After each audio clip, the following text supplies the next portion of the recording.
আজকে আপনাদের সামনে লাভ ক্ষতির চমৎকার একটা অঙ্ক নিয়ে উপস্থিত হলাম। প্রিয় শিক্ষার্থী, অঙ্কটি হচ্ছে যে আপনি একটা মূল্যে কিনবেন, কিনে তার মূল্য আপনি আপনার ইচ্ছামতো নির্ধারণ করে লিখে রাখবেন এবং ওই লিখিত মূল্যের উপর ছাড় দেবেন।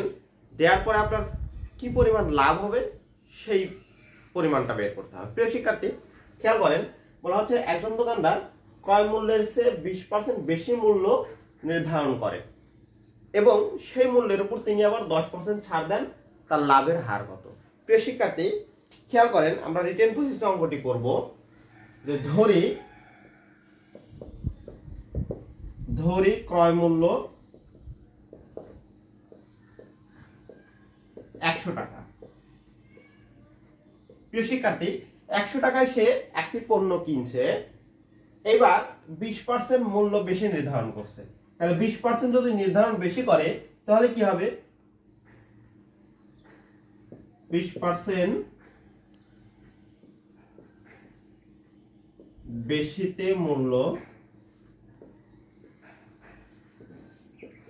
হবে 100 এর 120/100 ইজ ইকুয়াল হচ্ছে 120 টাকা। প্রিয় শিক্ষার্থী, এই 120 টাকার উপর সে ক্রেতার কাছে হচ্ছে 10% ছাড় দিয়েছে। এইবার তাহলে 10% ছাড়ে মূল্য, 10% ছাড়ে বিক্রয় মূল্য,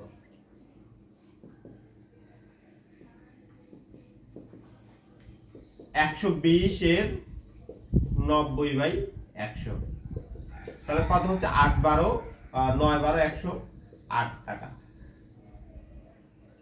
প্রিয় শিক্ষার্থী, দেখেন, পণ্যটি কিনেছিল হচ্ছে 100 টাকায় এবং 10% ছাড় দেওয়ার পরে বিক্রি করলো হচ্ছে 108 টাকায়। তার লাভ কত হলো? প্রিয় শিক্ষার্থী, লাভের